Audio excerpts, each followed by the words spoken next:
ಶ್ರೀ ಶಾರದಾ ದೇವಿ ಜೀವನಗಂಗಾ ಅಧ್ಯಾಯ 22 ತಂಟೆಕೂರಿ ಮಹಾಮಾಯೆ.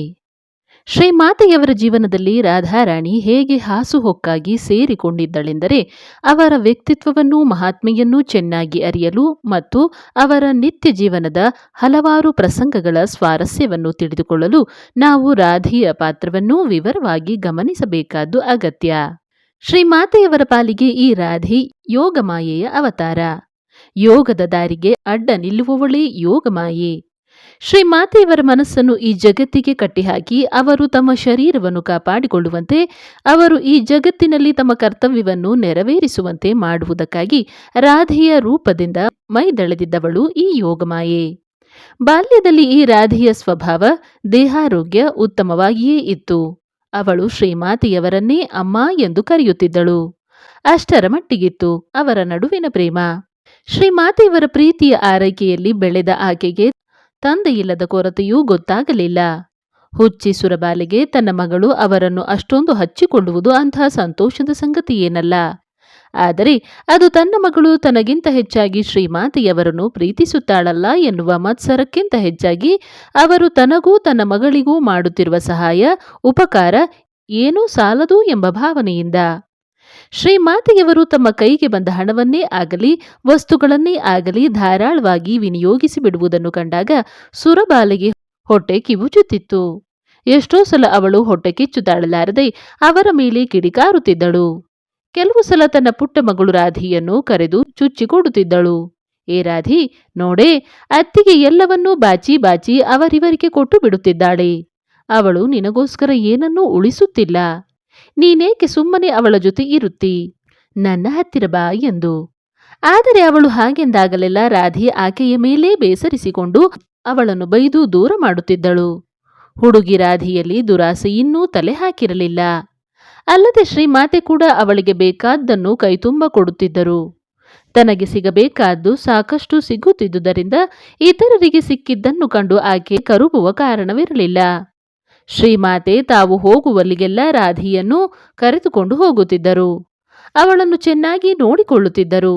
ಹೀಗೆ ಆಕೆ ಅವರ ಮಮತೆಯ ಮಡಿಲಲ್ಲೇ ಬೆಳೆದು ಬಂದಳು. ರಾಧೆಗೆ 11 ವರ್ಷ ತುಂಬಿದಾಗ ಅವಳಿಗೆ ವಿವಾಹ ಮಾಡುವ ನಿರ್ಧಾರವಾಯಿತು. ಈ ಹೊಣೆಯು ಸಹಜವಾಗಿಯೇ ಶ್ರೀಮಾತೆಯವರದೇ ಆಗಿತ್ತು. ನಮಗೆ ಇದು ಬಹಳ ವಿಚಿತ್ರವಾಗಿ ಕಾಣಬಹುದು. ವೈರಾಗ್ಯ ಶಿರೋಮಣಿಗಳಾದ ಶ್ರೀಮಾತೆಯವರು ಈ ಹುಡುಗಿಗೆ ಮದುವೆ ಮಾಡಿಸುವ ದೃಶ್ಯವನ್ನು ಕಲ್ಪಿಸಿಕೊಳ್ಳುವುದೇ ನಮಗೆ ಕಷ್ಟವಾಗಬಹುದು. ಆದರೆ ನಿಜಕ್ಕೂ ಅವರು ಸಂಸಾರದಲ್ಲಿ ಗಾಢ ಸಂಬಂಧವಿರಿಸಿಕೊಂಡವರಂತೆ ಹಾಗೂ ರಾಧೆಯನ್ನು ಅವರು ಬಹಳವಾಗಿ ಪ್ರೀತಿಸುವವರಂತೆ ಕಾಣುತ್ತಿದ್ದರೇ ಹೊರತು ಅಂತರಂಗದಲ್ಲಿ ಅವರು ಯಾವುದಕ್ಕೂ ಅಂಟಿಕೊಳ್ಳದವರು ಎಂಬ ಸತ್ಯಾಂಶವನ್ನು ನಾವು ಹಿಂದೆಯೇ ನೋಡಿದ್ದೇವೆ. ಇರಲಿ, ಈಗ ರಾಧೆಗೆ ಅನುರೂಪನಾದ ಹುಡುಗ ಹೇಗಿರಬೇಕು, ಅವನ ಗುಣ ರೂಪ ಅಂತಸ್ತು ಯಾವ ಮಟ್ಟದ್ದಾಗಿರಬೇಕು ಮತ್ತು ಇಂಥ ಹುಡುಗ ಎಲ್ಲಿದ್ದಾನೆ ಎಂದು ಮನೆ ಮಂದಿಯೆಲ್ಲ ವಿಚಾರ ಮಾಡತೊಡಗಿದರು. ಇವರಲ್ಲದೆ ಶ್ರೀಮಾತೆಯವರ ಭಕ್ತರು ಈ ವಿಷಯವಾಗಿ ಬಹಳ ಆಸಕ್ತಿ ವಹಿಸಿದ್ದರು. ಓಹೋ, ಆ ಭಕ್ತರಿಗೂ ರಾಧಿಯನ್ನು ಕಂಡರೆ ಅಷ್ಟೊಂದು ಪ್ರೀತಿ ವಾತ್ಸಲ್ಯ ಇತ್ತೇನೂ ಎಂದು ಆಶ್ಚರ್ಯಪಡಬೇಕಾಗಿಲ್ಲ. ಆ ಭಕ್ತರಿಗೆಲ್ಲ ರಾಧಿಗೆ ಒಬ್ಬ ಯೋಗ್ಯ ಕುಲವಂತವರನನ್ನು ತರಬೇಕು ಎಂಬ ಕಾಳಜಿಯೇನಲ್ಲ. ಶ್ರೀಮಾತೆಯವರ ಘನತೆಗೆ ತಕ್ಕ ವರಸಾಮ್ಯ ಆಗಬೇಕು ಎಂದಷ್ಟೇ ಅವರ ಚಡಪಡಿಕೆ. ವರಾನ್ವೇಷಣೆಯ ವಿಷಯದಲ್ಲಿ ಒಬ್ಬ ಹಿತೈಷಿ ಶ್ರೀಮಾತೆಯವರಿಗೆ ಸಲಹೆ ಮಾಡಿದ.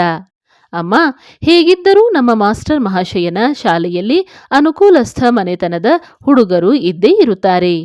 ನೀವು ಒಂದು ಮಾತು ಹೇಳಿದರೆ ಆತ ಒಬ್ಬ ಒಳ್ಳೆ ವರನನ್ನು ಹೊಂದಿಸಿಕೊಡಬಲ್ಲ ಎಂದು. ಆದರೆ ಶ್ರೀಮಾತೆ ಅತ್ಯಂತ ಅರ್ಥಗರ್ಭಿತವಾದ ಮಾತೊಂದನ್ನು ಹೇಳುತ್ತಾರೆ. ನೋಡಪ್ಪ, ಸಹಜ ಸಾಮಾನ್ಯ ರೀತಿಯಲ್ಲಿ ಒಬ್ಬ ವರ ಸಿಕ್ಕಿದರೆ ಸಿಗಲಿ, ಆದರೆ ನಾನಾಗಿ ಯಾರನ್ನೂ ಮದುವೆಯ ಬಂಧನದಲ್ಲಿ ಸಿಲುಕಿಕೊಳ್ಳುವಂತೆ ಹೇಳಲಾರೆ ಎಂದು.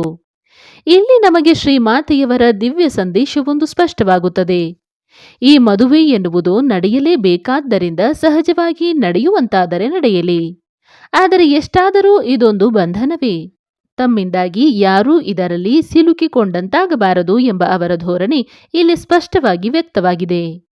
ಮದುವೆಯ ಬಗ್ಗೆ ಅವರ ಅಭಿಪ್ರಾಯಗಳನ್ನು ಮುಂದೆ ಅನೇಕ ಸಂದರ್ಭಗಳಲ್ಲಿ ನೋಡಲಿದ್ದೇವೆ.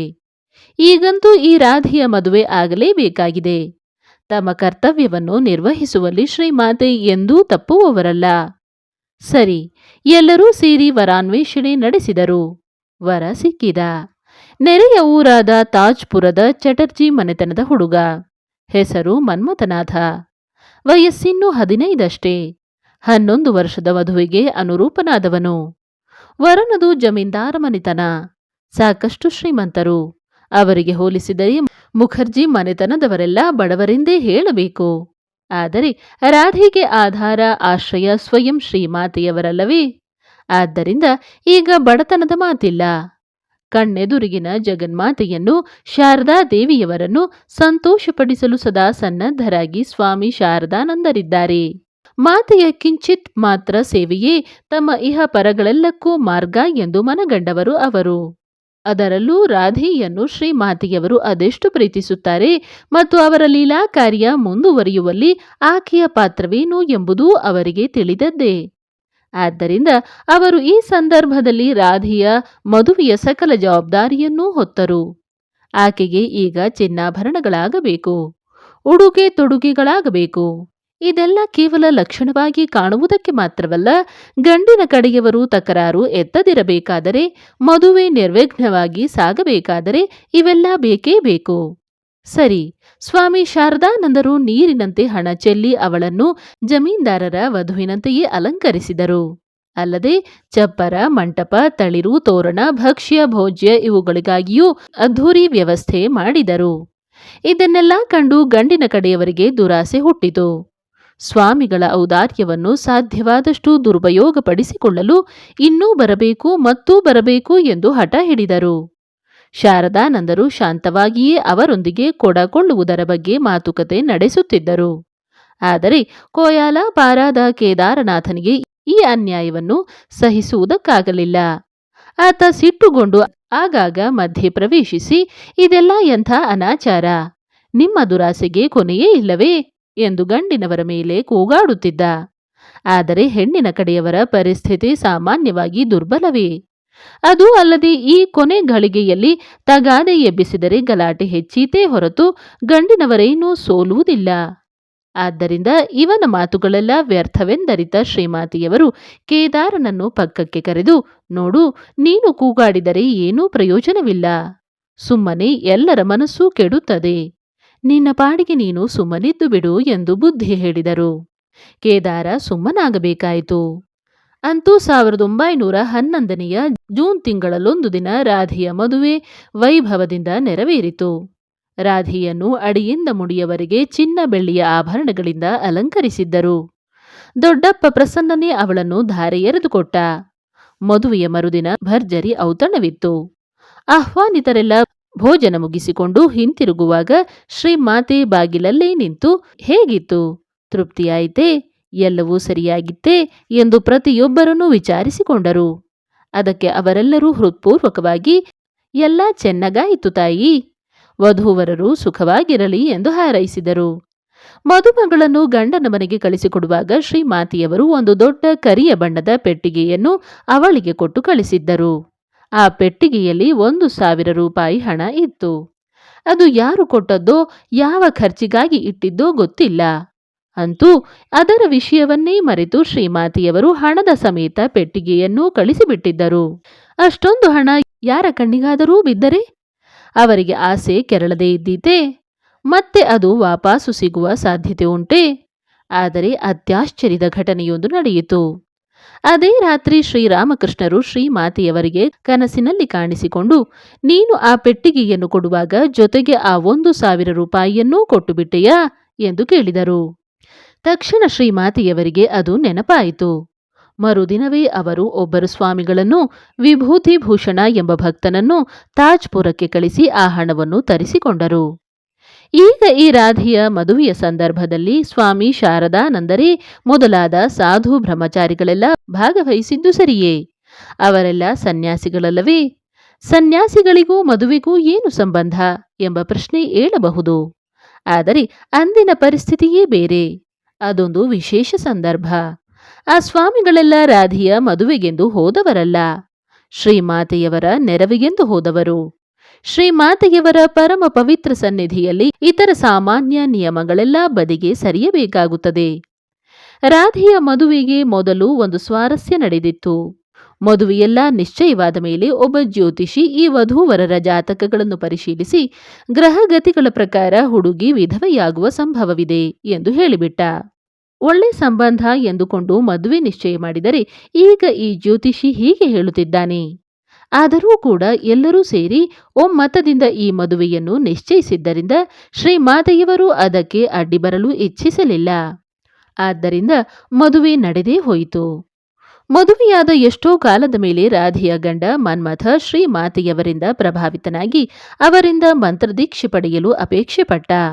ಆದರೆ ಅವರು ತಮ್ಮ ಸ್ವಂತದ ಬಂಧು ಬಳಗದವರಿಗೆ ಮಂತ್ರದೀಕ್ಷೆ ಕೊಡುವುದಿಲ್ಲವೆಂದು ನಿಯಮ ಹಾಕಿಕೊಂಡಿದ್ದರು. ಏಕೆಂದರೆ ಅವರಿಗೆ ಜನರ ಸ್ವಭಾವ ಚೆನ್ನಾಗಿ ಗೊತ್ತಿತ್ತು. ಸಾಮಾನ್ಯವಾಗಿ ತಮ್ಮ ಹತ್ತಿರದ ವ್ಯಕ್ತಿಯೊಬ್ಬ ಎಂಥ ಸಂತನೇ ಆದರೂ ಅವನ ಬಂಧು ಬಳಗದವರಿಗೆ ಮಾತ್ರ ಅವನಲ್ಲಿ ಭಕ್ತಿ, ಶ್ರದ್ಧೆ, ಗೌರವ ಇರುವುದಿಲ್ಲ. ಅತಿ ಸಲಿಗೆ ಅನಾದರಕ್ಕೆ ಕಾರಣವಾಗುತ್ತದೆ. ಪ್ರಸನ್ನ ಮಾವ, ಕಾಳಿ ಮಾವಂದಿರೇ ಅವರನ್ನು ಈಕೆ ನಮ್ಮ ಶಾರದಕ್ಕ ಅಲ್ಲವೇ ಎಂಬ ಹಗುರ ದೃಷ್ಟಿಯಿಂದ ನೋಡುತ್ತಿದ್ದುದು ನಮಗೆ ಗೊತ್ತೇ ಇದೆ. ಹಾಗೆಯೇ ಈ ಮನ್ಮಥನಾಥನ ಮನಸ್ಸಿನಲ್ಲೂ ಮುಂದೆ ಈಕೆ ಎಷ್ಟಾದರೂ ನನ್ನ ಹೆಂಡತಿಯ ಸೋದರತ್ತೆ ತಾನೇ ಎಂಬ ಭಾವನೆ ಮೂಡಿದರೆ ಅಲ್ಲಿ ಶ್ರದ್ಧಾಭಕ್ತಿಗಳಿಗೆ ಅವಕಾಶವಿಲ್ಲ. ಆದ್ದರಿಂದ ಶ್ರೀಮಾತೆಯವರು ತಮ್ಮ ನಿಯಮವನ್ನು ಮುಂದಿಟ್ಟು ಆತನಿಗೆ ದೀಕ್ಷೆ ಕೊಡಲು ನಿರಾಕರಿಸಿದರು. ಆದರೆ ಮನ್ಮಥನಾಥನೂ ಬಿಡದೆ ಅಂಗಲಾಚಿ ಬೇಡಿಕೊಂಡ. ಕೊನೆಗೆ ಶ್ರೀಮಾತೆಯವರು ಅವನ ಕಳಕಳಿಯ ಬೇಡಿಕೆಯನ್ನು ಮನ್ನಿಸಲೇಬೇಕಾಯಿತು. ಮಂತ್ರದೀಕ್ಷೆ ಕೊಟ್ಟರು. ಇದಾದ ಮೇಲೆ ಒಂದು ದಿನ ಅವರು ತಮ್ಮ ಭಕ್ತರ ಹತ್ತಿರ ಸಂದರ್ಭೋಚಿತವಾಗಿ ಹೇಳುತ್ತಾರೆ, ಭಗವಂತನ ಕಾರ್ಯವಿಧಾನದಲ್ಲಿ ನಾವು ಕೈ ಹಾಕಬಾರದು. ಆದರೂ ನಾನೀಗ ಇವನಿಗೆ ಮಂತ್ರದೀಕ್ಷೆ ಕೊಟ್ಟುದರ ಫಲವಾಗಿ ರಾಧಿ ವಿಧವೆಯಾಗುವ ಸಂಭವ ತಪ್ಪಬಹುದು. ಮನ್ಮಥನಾಥನ ಹೃತ್ಪೂರ್ವಕ ಪ್ರಾರ್ಥನೆಗೆ ಮಣಿದು ಶ್ರೀಮಾತೆಯವರು ಅವನಿಗೆ ಮಂತ್ರೋಪದೇಶ ಮಾಡಿದರು. ಹಾಗೆ ಮಾಡುವಾಗ ಈ ಮೂಲಕ ರಾಧೆಗೆ ವೈಧವ್ಯ ಪ್ರಾಪ್ತಿಯಾಗುವುದನ್ನು ತಪ್ಪಿಸುತ್ತೇನೆ ಎಂಬ ಸಂಕಲ್ಪವೇನೂ ಅವರಲ್ಲಿದ್ದಿರಲಿಲ್ಲ. ಆದರೂ ಅವರು ಈ ಮಂತ್ರದೀಕ್ಷೆಯ ಬಲದಿಂದ ರಾಧಿ ವಿಧವೆಯಾಗುವುದು ತಪ್ಪಬಹುದು ಎಂದು ತಾವಾಗಿಯೇ ಹೇಳಿದ್ದೊಂದು ಅದ್ಭುತ ಸಂಗತಿ. ಅಲ್ಲದೆ ಈ ಸಂದರ್ಭದಲ್ಲಿ ಭಗವಂತನ ಕಾರ್ಯವಿಧಾನದಲ್ಲಿ ನಾವು ಕೈ ಹಾಕಬಾರದು ಎಂಬ ಅವರ ಇನ್ನೊಂದು ಹೇಳಿಕೆ ತುಂಬಾ ಗಮನಾರ್ಹವಾದದ್ದು. ಈ ಮಾತಿನ ಅರ್ಥವೇನು? ಜಾತಕದ ಪ್ರಕಾರ ರಾಧಿ ವಿಧವೆಯಾಗಬೇಕಾದ್ದು ಭಗವಂತನ ಕಾರ್ಯವಿಧಾನ. ನಾವು ಅದನ್ನು ತಪ್ಪಿಸಲು ಪ್ರಯತ್ನಿಸುವುದೆಂದರೆ ಅವನ ಕಾರ್ಯವಿಧಾನದಲ್ಲಿ ಕೈ ಹಾಕಿದಂತೆ. ಹಾಗೆ ಮಾಡಬಾರದು. ಅದು ಸರಿಯಲ್ಲ ಎನ್ನುವುದು ಶ್ರೀಮಾತೆಯವರ ಅಭಿಪ್ರಾಯ. ಋಷಿಮುನಿಗಳು, ಸಾಧು ಸಂತರು ತಮ್ಮ ತಪಶಕ್ತಿಯಿಂದ ಏನನ್ನು ಬೇಕಾದರೂ ಮಾಡಬಲ್ಲವರಾದರೂ ಕೂಡ ಹಾಗೆ ಮಾಡಹೋಗುವುದಿಲ್ಲ. ಶ್ರೀಮಾತೆಯವರು ಇಲ್ಲಿ ಅದೇ ಅಭಿಪ್ರಾಯವನ್ನು ಸ್ಪಷ್ಟಪಡಿಸುತ್ತಿದ್ದಾರೆ. ಆದರೂ ಮಂತ್ರದೀಕ್ಷೆಯ ಬಲದಿಂದ ರಾಧೆಯ ವೈಧವ್ಯ ತಪ್ಪಿ ಹೋಗುತ್ತದೆ ಎಂದು ಅವರು ತಾವಾಗಿಯೇ ಹೇಳಬೇಕಾದರೆ ಅವರ ಶಕ್ತಿ ಯಾವ ಮಟ್ಟದ್ದು ಎಂಬುದನ್ನು ನಾವು ಮನಗಾಣಬಹುದು. ಮನ್ಮಥನ ಮರಣವನ್ನೇ ತಪ್ಪಿಸಬಲ್ಲ ಶಕ್ತಿ ಅದು. ಆದರೆ ಜಾತಕವೂ ಸುಳ್ಳಾಗಬಾರದು, ರಾಧೆಯೂ ವಿಧವೆಯಾಗಬಾರದು. ಆದ್ದರಿಂದ ನಾವು ಮುಂದೆ ನೋಡಲಿದ್ದೇವೆ, ರಾಧೆ ತನ್ನ ಗಂಡನ ಮರಣದಿಂದಾಗಿ ವಿಧವೆಯಾಗದೇ ಹೋದರೂ ಕೆಲವು ವಿಷಮ ಪರಿಸ್ಥಿತಿಗಳು ಒದಗಿ ಬಂದು ಅವಳು ಗಂಡನಿಂದ ಬೇರೆಯಾಗಿಯೇ ಉಳಿಯಬೇಕಾಗಿ ಬರುತ್ತದೆ. ನಾವು ಹಿಂದೆಯೇ ನೋಡಿದಂತೆ ಬಾಲ್ಯದಲ್ಲೇನೋ ರಾಧೆಯ ಸ್ವಭಾವ ಸರಳವಾಗಿಯೇ ಇತ್ತು. ಆದರೆ ಅವಳ ದುರದೃಷ್ಟ ಅಥವಾ ಮುಂದಿನ ಯಾವುದೋ ಉದ್ದೇಶಕ್ಕಾಗಿಯೋ ಎಂಬಂತೆ ಕಾಯಿಲೆ ಬಿದ್ದಳು. ಮದುವೆಯಾದ ಮೇಲೆ ಅವಳ ಆರೋಗ್ಯ ಇನ್ನಷ್ಟು ಕೆಡುತ್ತಾ ಬಂತು. ಈ ಅನಾರೋಗ್ಯದ ಪರಿಣಾಮವಾಗಿ ಅವಳ ಬುದ್ಧಿಯೂ ಕೆಡುತ್ತಾ ಬಂತು. ಹಠಮಾರಿತನ ಹೆಚ್ಚಿತು. ಇದನ್ನೆಲ್ಲ ಕಂಡು ಶ್ರೀಮಾತೆಯವರು ಒಮ್ಮೆ ಕೇದಾರನ ಹತ್ತಿರ ನಿಡುಸುಯ್ದು ನುಡಿದರು, ಏನಪ್ಪ, ನಾನೇನು ತಾನೇ ಹೇಳಲಿ? ಹಿಂದೇನೂ ಇವಳ ಸ್ವಭಾವ ಚೆನ್ನಾಗಿಯೇ ಇತ್ತು. ಆದರೆ ಈಚೆಗೆ ಇವಳ ದೇಹ ದುರ್ಬಲವಾಗಿ ಬಿಟ್ಟಿದೆ. ಸಾಲದ್ದಕ್ಕೆ ಮದುವೆ ಬೇರೆ ಆಗಿದೆ. ಈಗೀಗ ನನಗೇಕೋ ಅನ್ನಿಸುತ್ತಿದೆ, ಎಲ್ಲಿ ಕೊನೆಗೆ ಇವಳೂ ತನ್ನ ತಾಯಿ ಹಾಗೆ ಹುಚ್ಚಿಯಾಗಿ ಬಿಡುತ್ತಾಳೋ ಅಂತ. ಅಂತೂ ನಾನು ಹುಚ್ಚಿಯನ್ನು ಸಾಕಿ ಬೆಳೆಸಿದಂತಾಯಿತೇನೋ. ಶ್ರೀಮಾತೆಯವರು ಹೀಗೆ ಚಿಂತಿಸುವುದನ್ನು ಕಂಡರೆ ನಮಗೆ ಆಶ್ಚರ್ಯವೆನಿಸುವುದಿಲ್ಲವೇನೋ?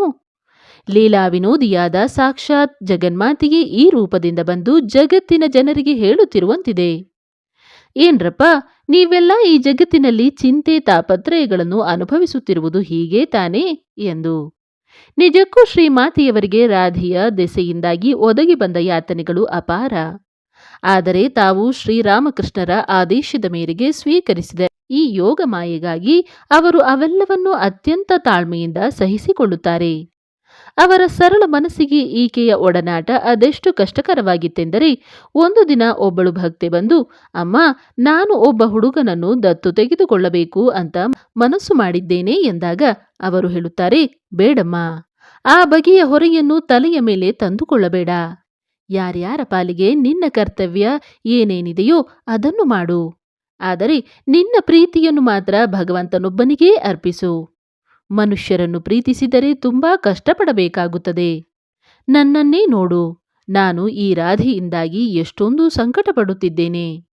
ತಮ್ಮನ್ನು ನೋಡಿ ಇತರರು ಪಾಠ ಕಲಿತುಕೊಂಡು ಅವರೆಲ್ಲ ಆ ಬಗೆಯ ಯಾತನೆಗಳಿಂದ ಪಾರಾಗಬೇಕು. ಪಾರಾಗಲಿ ಎನ್ನುವುದು ಶ್ರೀಮಾತೆಯವರ ಮನದಾಸೆ. ಇನ್ನೊಮ್ಮೆ ಅವರು ಉದ್ಬೋಧನದಲ್ಲಿ ಒಬ್ಬಳು ಭಕ್ತೆಯೊಂದಿಗೆ ಮಾತನಾಡುತ್ತಾ ಮತ್ತಷ್ಟು ವಿಷಾದದಿಂದ ಹೇಳುತ್ತಾರೆ, ಮಗಳೇ, ನೋಡಿದೆಯಾ, ಶ್ರೀರಾಮಕೃಷ್ಣರ ಈ ಲೀಲೆ ಎಷ್ಟು ವಿಚಿತ್ರವಾಗಿದೆ ಅಂತ. ನನ್ನ ಪಾಲಿಗೆ ಎಂಥ ದಿವ್ಯವಾದ ತವರು ಮನೆಯನ್ನು ಒದಗಿಸಿಕೊಟ್ಟಿದ್ದಾರೆ ನೋಡು. ನಾನು ಅದೆಂಥವರ ಸಹವಾಸದಲ್ಲಿದ್ದೇನೆ ನೋಡು. ಸುರಬಾಲೆಯಂತೂ ಸರಿಯೇ ಸರಿ, ಪೂರ್ತಿ ಹುಚ್ಚಿ. ಇನ್ನು ಆ ನಳಿನಿಯೋ, ಅವಳು ಒಬ್ಬಳು ಹುಚ್ಚಿಯಾಗಲು ತಯಾರಾಗುತ್ತಿದ್ದಾಳೆ. ಈಗ ನೋಡು, ಇವಳೊಬ್ಬಳು ಬೇರೆ, ರಾಧಿ. ನಾನು ಇದೆಂಥವಳನ್ನು ಬೆಳೆಸಿದ್ದೇನೆ ನೋಡು. ಇವಳಲ್ಲಿ ಒಂದು ಸಾಸಿವೆ ಕಾಳಿನಷ್ಟಾದರೂ ಬುದ್ಧಿ ಇಲ್ಲ. ಆ ಕಟಕಟೆಯ ಹತ್ತಿರ ಕಂಬಿ ಹಿಡಿದುಕೊಂಡು ನಿಂತಿರುತ್ತಾಳೆ, ತನ್ನ ಗಂಡನ ಬರವನ್ನೇ ಕಾಯುತ್ತಾ. ಎಲ್ಲಿ ಆತ ಆ ಹಾಡುಗಾರಿಕೆ ನಡೆಯುತ್ತಿರುವ ಮನೆಗೆ ನುಗ್ಗಿಬಿಡುತ್ತಾನೋ ಅಂತ ಅವಳ ಸಂಶಯ. ಹಗಲು ರಾತ್ರಿ ಅವನ ಮೇಲೆ ಕಣ್ಣಿಟ್ಟಿರುತ್ತಾಳೆ. ಇದೆಂಥ ಮಮಕಾರ ನೋಡು. ಇವಳಿಗೆ ಇಷ್ಟೊಂದು ಮಮಕಾರ ಹುಟ್ಟುತ್ತದೆ ಅಂತ ನಾನಂತೂ ತಿಳಿದುಕೊಂಡಿರಲಿಲ್ಲ. ಶ್ರೀಮಾತೆಯವರ ಮಾತುಗಳನ್ನು ಕೇಳುವಾಗ ನಮಗೆ ಅವರು ಈ ಹುಚ್ಚು ಸಂಸಾರವನ್ನು ಹೊತ್ತುಕೊಂಡು ಯಾಕಾದರೂ ಕಷ್ಟಪಡಬೇಕಾಗಿತ್ತೋ?